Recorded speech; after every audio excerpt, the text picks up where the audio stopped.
Halo, assalamualaikum warahmatullahi wabarakatuh. Nama saya Bambang Wijaya Kusuma, NPM 101213662. Saya di sini akan mempresentasikan tentang materi Ma'rifatul Insan.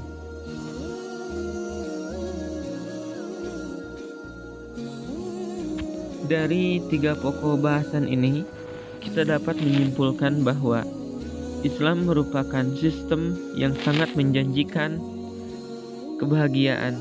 Kenyataannya tidak semua manusia dapat menerima Islam dengan baik. Bahkan ada yang antipati dan memusuhi. Bahkan Islamlah yang menentukan nasibnya. Konon sebagai khalifah Allah di muka bumi, manusia diberi kelebihan oleh Allah Subhanahu wa taala yang berbeda dengan makhluk lainnya. Dilihat dari asal penciptaannya, manusia tersusun dari unsur bumi dan unsur langit. Unsur bumi karena manusia diciptakan dari tanah, unsur langit karena setelah proses penciptaan fisiknya sempurna, Allah meniupkan ruh kepadanya. Dan dari 2 unsur itu berdasar fungsinya, manusia disimbolkan dengan 3 unsur utama, yaitu hati, akal, dan jasad. Yang pertama ada kolbu atau hati. Rasulullah Shallallahu Alaihi Wasallam pernah bersabda, di dalam jasad ada segumpal daging. Bila daging itu baik, maka baiklah seluruh jasad itu. Namun apabila daging itu rusak, maka rusaklah seluruh jasad itu. Jika kita pahami secara mendalam hadis tersebut, maka hati sangat berperan dalam kehidupan jiwa manusia. Karena hati yang bersih akan melahirkan jiwa yang bersih dan selalu taat serta tunduk terhadap titah dari Sang Ilahi Robbi. Sebaliknya, jiwa yang kotor disebabkan karena jiwa tersebut memiliki hati yang tidak baik dan selalu melanggar aturan yang telah digariskan oleh Allah Subhanahu wa taala. Yang selanjutnya adalah akal atau al-aqlu.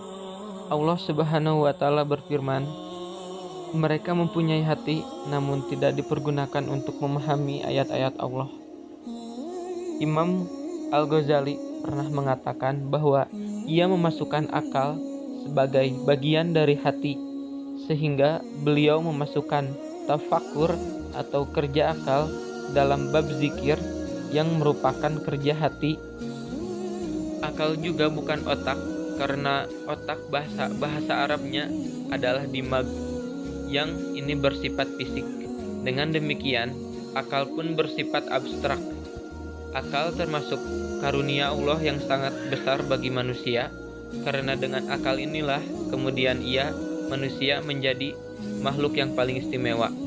Dengan akal itu, manusia dapat memahami berbagai hal yang Allah ajarkan kepadanya. Dalam konteks kekhalifahan, Allah memberi manfaat kepada manusia dalam bidang ilmu pengetahuan hingga ia dapat melakukan pengembangan dan inovasi.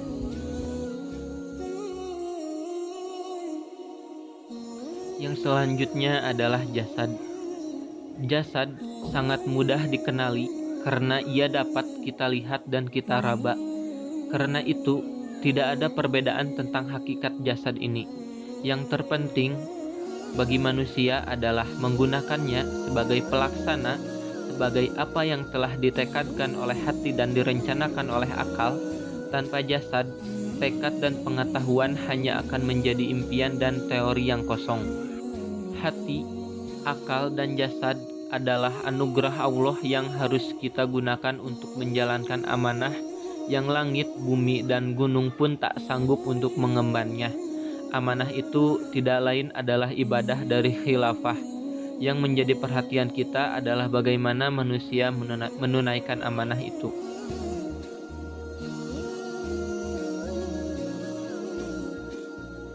Yang selanjutnya adalah hakikat manusia. Siapapun dan apapun kedudukannya, manusia harus memahami hakikat diri dan kehidupannya. Hal ini sangat penting agar manusia dapat bersikap dan berlaku adil terhadap dirinya. terhadap penciptanya, terhadap sesama manusia, dan terhadap makhluk-makhluk lainnya. Beberapa hakikat yang harus dipahami diantaranya adalah bahwa manusia diciptakan sebagai makhluk. Ia diciptakan di atas fitrah Islam sebagaimana makhluk-makhluk yang lainnya. Sebagai manusia, dia tidak pernah menjadi malaikat yang tercipta dari cahaya, namun ia juga bukan iblis yang tercipta dari api. Dilihat dari fisiknya, ia termasuk makhluk yang lemah, memiliki kekurangan. Ia juga bodoh, sepandai-pandainya manusia. Ia tetap tidak mengetahui rahasia yang belum Allah bukakan untuknya. Ia juga tidak dapat berdiri sendiri. Bahkan untuk kelangsungan hidupnya saja, manusia sangat bergantung kepada pihak lain. Selanjutnya adalah Al-Muharram. Betapapun ia tercipta dari tanah liat atau air hina, akan tetapi Allah menghendaki agar ia menjadi makhluk yang paling mulia. Dalam hal penciptaannya, ia diciptakan dengan ciptaan yang paling sempurna. Akal merupakan kelebihannya yang paling istimewa. Bukan hanya itu, alam semesta pun Allah tundukkan untuk manusia. Yang selanjutnya adalah mukhallaf. Mukhallaf artinya yang dibebani. Sebagai makhluk yang telah diistimewakan dengan berbagai kelebihan, manusia tidak dibiarkan hidup tanpa tugas dan tanggung jawab. Nikmat penciptaan dan berbagai kelebihan itu harus disyukuri dengan melakukan ibadah secara benar, dengan segala ketundukan dan keikhlasan kepada Allah yang telah memberikan nikmat-nikmat itu kepada manusia. Selanjutnya adalah mukhayyar. Kalau Allah menghendaki manusia diciptakan tanpa akal dan pikiran sehingga ia tidak dapat memilih apa yang ia hendak lakukan, keistimewaan hati dan akalnya itu pilihan sehingga ia bebas memilih dan menentukan nasibnya sendiri. Yang terakhir adalah majyu.